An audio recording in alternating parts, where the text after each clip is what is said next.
yang berumput hijau.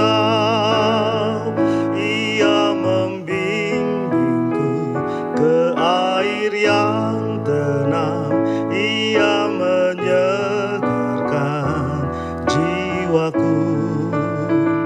Ia menuntunku di jalan yang benar oleh karena namanya. Sekalipun aku berjalan dalam lembah kekelaman, aku tidak takut bahaya, sebab Engkau besertaku. Gadamu dan tongkatmu, itulah yang menghibur aku. Ia membimbingku ke air yang tenang. Ia menyegarkan jiwaku. Ia menuntunku di jalan yang benar oleh karena namanya. Sekalipun aku berjalan dalam lembah kekelaman, sebab aku akan diam dalam rumah Bapa sepanjang masa.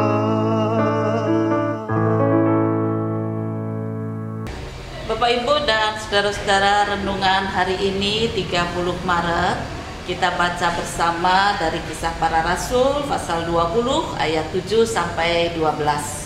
Silakan Bapak Ibu mempersiapkan firman Tuhan dari Kisah Para Rasul pasal 20 ayat 7 sampai dengan 12.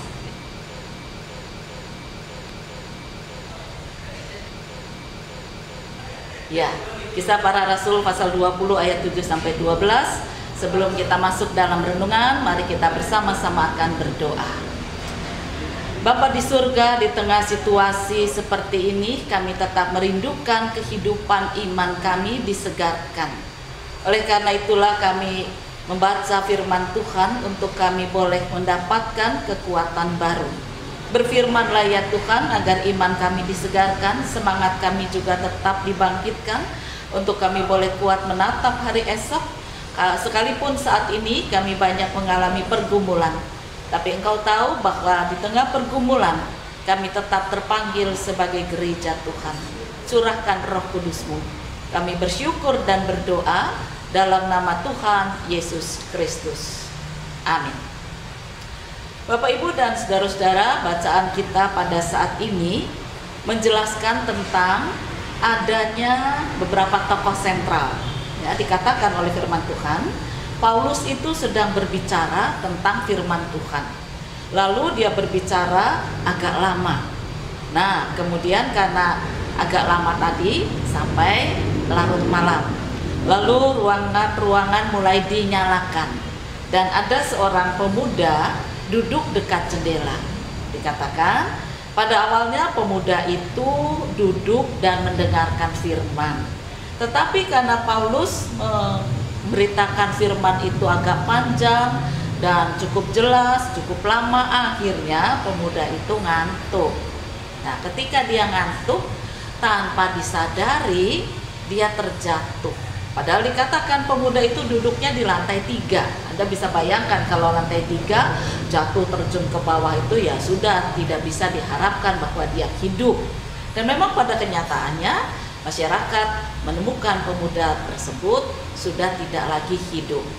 Nah, karena ada sedikit keributan, maka Paulus ikut keluar. Dia melihat pemuda yang ada di tanah tadi.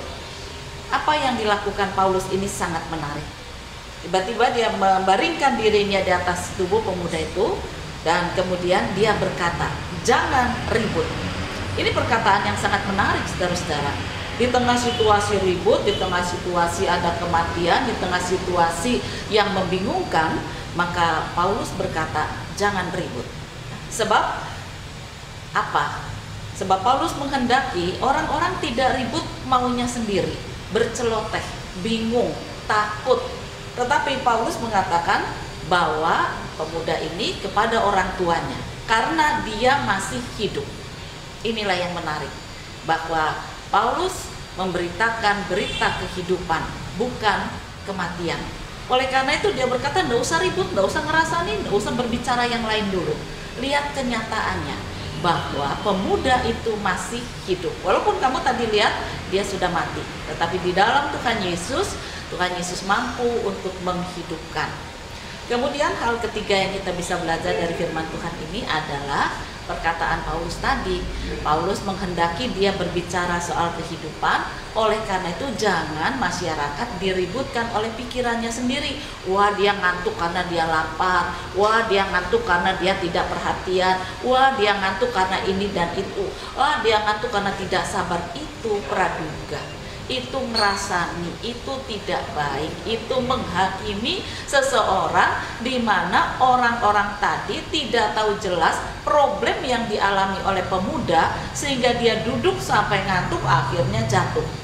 Apakah dia banyak persoalan? Toh tidak ada orang yang tanya dan tidak ada orang yang tahu kenapa dia sampai ngantuk, padahal dia sedang mendengarkan firman. Kok tidak ada yang menegur, tidak ada yang menyegarkan, tidak ada yang menolong dia untuk dia tidak ngantuk. Semua acuh. Dan ketika dia mengalami problem, lalu semua orang ingin menghakimi, seolah-olah paling tahu problem yang dialami oleh pemuda tersebut. Nah, disinilah Paulus mau berbicara. Tidak usah kita menduga, tidak usah kita ribut sendiri. Yang penting kita diutus untuk membawa kabar baik, yaitu dia hidup. Dan kehidupan itu karena Tuhan Yesus mengaruniakannya, bawa dia untuk menikmati sukacita bersama dengan keluarganya. Nah, Bapak Ibu dan saudara-saudara, di tengah situasi seperti ini, mari kita juga sekarang belajar bagaimana menjalani kehidupan. Di tengah berita-berita yang sangat menakutkan, di tengah berita-berita yang kita dengar, bahwa begitu banyak orang tiba-tiba jatuh kemudian dinyatakan tidak ada. Bahkan ketika pihak rumah sakit mengatakan orang ini kena virus, tidak ada keluarganya yang boleh untuk menguburkan. Bahkan dikubur pun harus jauh. Pihak rumah sakit yang melakukan semua itu untuk terakhir kali saja, tidak bisa untuk dilihat. Duka yang mendalam, kehilangan yang sangat berat, sakit beberapa hari tanpa terduga. Saat seperti inilah yang dikatakan saat-saat menakutkan dan mengerikan. Lalu bagaimana sikap kita? Mari kita belajar. Firman Tuhan mengajarkan, dengarkanlah firman. Untuk mendengarkan firman dibutuhkan waktu. Mengapa Paulus sampai lama sekali berbicara? Karena dia sadar bahwa firman itu tidak bisa diberitakan cuma karena seperti pemberita di TV itu 1-2 menit, wah beritanya bombastis. Tidak bisa. Firman itu harus diberitakan dengan tenang, dengan jelas, kemudian juga dipikir dengan baik, masuk dalam hati, masuk dalam pikiran orang itu untuk menjadi bagian kehidupannya, membangkitkan imannya, menyegarkan semangatnya. Maka Paulus menghendaki masyarakat yang mendengar firman saat itu, atau orang banyak yang mendengarnya dengan sungguh-sungguh. Bukan sepintas seperti kita lihat TV. Ketika kemarin mungkin kita mendengar ada berita yang mengejutkan, langsung semua orang teriak. Belum selesai beritanya, kita sudah punya pikiran sendiri, punya praduga sendiri, punya angan-angan sendiri, punya pendapat sendiri. Langsung kita beritakan kepada orang banyak. Padahal belum tentu betul. Apa yang kita beritakan? Apakah kita sudah mendengar berita itu sampai akhir dan jelas? Kan belum. Makanya ada banyak berita hoax tentang virus corona ini, yang akibatnya menakutkan kita, akibatnya membuat kita bingung. Nah, oleh karena itu belajarlah. Saat ini kita diminta untuk diam di rumah, dengarkan firman selagi waktu yang Tuhan sediakan cukup panjang saat ini. Mungkin hari-hari biasanya Anda mendengarkan firman sepintas saja, karena kesibukan, nganter anak sekolah, nganter anak les, Anda harus kerja, Anda harus cari uang. Nah sekarang semua dilakukan di rumah. Ada banyak waktu yang cukup untuk Anda bisa mendengarkan firman. Dengarkanlah suaranya dengan tenang, dengan hati teduh, bersama dengan keluarga untuk kembali dikuatkan. Jangan berkeluh kesah mengatakan firman Tuhan itu susah untuk dicerna, karena susah itulah butuh waktu. Berikan waktu yang cukup untuk Tuhan, agar hati kita mampu mencerna firman. Dan kalau kita bisa mencerna firman, ada sukacita, ada kebahagiaan yang mendalam, yang menopang, menuntun kita untuk melanjutkan kehidupan. Walaupun kita tahu bahwa mungkin ada tetangga kita, saudara kita yang harus meninggalkan kehidupan ini dengan tiba-tiba. Nah, hal yang selanjutnya dikatakan, kalau kita sudah mencerna firman dengan sangat baik, maka tentunya kita juga diajarkan oleh Paulus untuk membawa kabar baik. Jangan cuma ketakutan, jangan cuma kebingungan, lalu borong pasar, hypermarket semua diborong. Saya punya pengalaman kemarin, saya belanja, kemudian ibu-ibu yang nggak pernah belanja turun belanja semua. Akibatnya saya berdesak-desak, bukan cuma berdesak-desak, milih aja sampai nggak sempat. Kemudian saya mau lihat ada sebuah labu siam. Labu siam itu nggak terlalu besar, lalu ketika saya lihat ada bagian yang sudah busuk. Nah menariknya ketika labu siam itu saya taruh lagi, ini busuk. Ada ibu-ibu yang langsung teriak bilang gini, dek bawa sini dek, bawa sini labu siamnya. Saya bilang ini busuk loh bu, enggak apa-apa, saya mau, nanti dipotong bisa, daripada di rumah nggak ada apa-apa, bingung kalau besok nggak ada sayur. Langsung dia ambil taruh tasnya. Aku yang bingung lihatnya. Ya. Kenapa?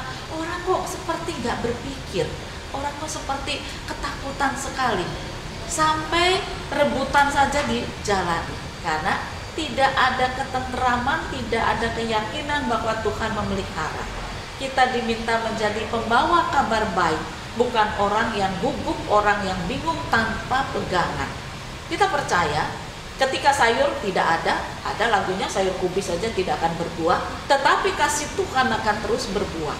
Nah di tengah situlah kita kembali untuk mendengarkan firman, supaya iman kita diteguhkan. Ya. Nah, hal yang terakhir kita bisa belajar dari firman Tuhan ini, ketika Paulus berkata, jangan ribut, bawalah pemuda ini kembali keluarganya supaya mereka bahagia.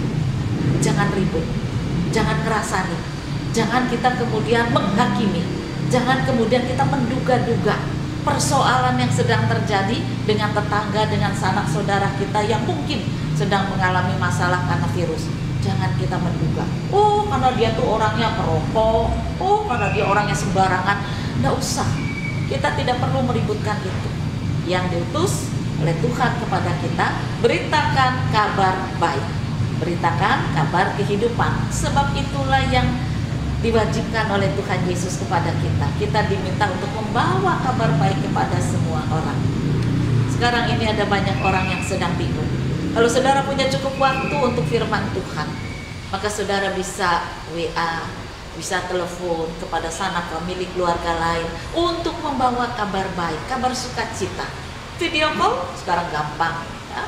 Tampakkan wajah saudara yang ceria, yang gembira. Saya punya Tuhan yang hidup, yang memelihara, dan saya ditugaskan untuk membawa kabar baik kepada saudara. Anda tidak perlu khawatir, tidak perlu labu siam busuk itu sampai dibeli. Tuhan memelihara. Ya, kalau nggak ada labu siam pasti ada makanan lain yang Tuhan sediakan. Nggak usah sampai sebegitunya. Ya. Bawa kabar baik itu supaya mereka menjadi tenang, tidak usah rebutan. Saya dapat foto yang sangat menarik dan memelas. Ya. Di sebuah hypermarket, tidak tahu hypermarket mana, semua raknya sudah kosong. Ada seorang nenek tua sedang kebingungan, dia lihat sana kosong, lihat sini kosong, padahal dia tertatih-tatih jalan untuk masuk ke supermarket tersebut. Tapi dia tidak bisa dapat apa-apa, sudah diborong semua. Nah dia dapat apa? Kesedihan, kekecewaan, kebingungan. Kabar baik kita perlu bawa kepada mereka. Nah, bagikan apa yang sudah kita miliki itu. Mungkin kulkas Anda sudah penuh, sayur sudah mulai menguning dan busuk, bagikanlah. Jangan yang busuk, yang kuning yang dibagikan. tetapi yang masih segar yang kita miliki, bahwa kabar baik Tuhan memelihara hidup umatnya. Tidak perlu kita sangat ketakutan sedemikian besarnya, tetapi memang kita harus waspada. Pemerintah mengatakan ya jangan berdekatan dengan gerombolan-gerombolan, perkumpulan-perkumpulan, itu memang tidak boleh kita lakukan. Tapi kita tidak perlu terlalu khawatir sampai kita berdesak-desak orang lain tidak kebagian apa-apa. Berikan mereka kehidupan Tuhan. Berikan Tuhan menyatakan pemeliharaannya kepada kita, kepada saudara kita, kepada dunia ini. Tuhan tetap memelihara. Bagikan kasih saudara, bagikan sukacita, bagikan kehidupan. Itulah yang dinyatakan oleh firman Tuhan. Mari kita datang kepada Yesus, dan Dia akan memelihara hidup kita, menjaga. Kita perlu waspada, tapi kita tidak perlu menjadi sangat ketakutan dan menjadi serakah sehingga orang lain tidak bisa menikmati kehidupan yang Tuhan berikan. Selamat berjuang, karena Tuhan memberikan kepada kita kehidupan yang terpelihara. Tuhan memberkati firman-Nya. Amin. Mari kembali kita berdoa. Bapa Surgawi, buat kami bersyukur. Apapun yang kami miliki merupakan berkat Tuhan. Dan oleh karena itu buatlah hati kami tenang untuk kami boleh membaca kembali firman Tuhan, merenungkan dengan sungguh-sungguh di tengah rumah yang sekarang kami diami bersama seluruh keluarga, di tengah waktu panjang yang Tuhan sediakan, hingga kami boleh mendengar firman Tuhan dengan lebih baik, dan lebih baik lagi.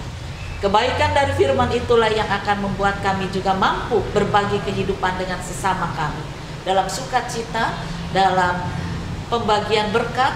Ketika kami memiliki dan kami berkelebihan, di tengah kekurangan seperti ini, kami masih bisa menolong sesama kami agar mereka juga boleh menikmati kehidupan yang Tuhan anugerahkan. Buat hati kami tidak dipenuhi egois, tetapi kami dipenuhi kasih Tuhan yang melimpah. Dan dengan demikian kami tidak membuat dunia ini menjadi ribut, melainkan kami boleh membawa kehidupan lebih teduh, lebih tenang, lebih penuh sukacita di dalam Kristus yang hidup. Berkaryalah ya Tuhan. Inilah doa kami dalam nama Tuhan Yesus Kristus. Amin.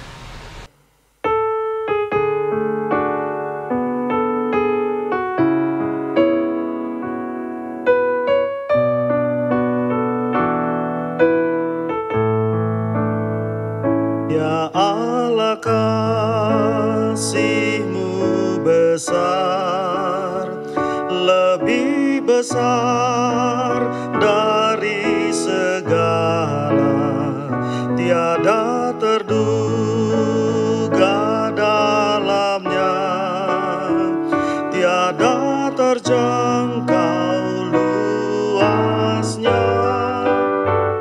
Ya Yesus, kasih-Mu besar, lebih besar dari segala, hidup kekal Engkau beri, dan aku hidup berseri.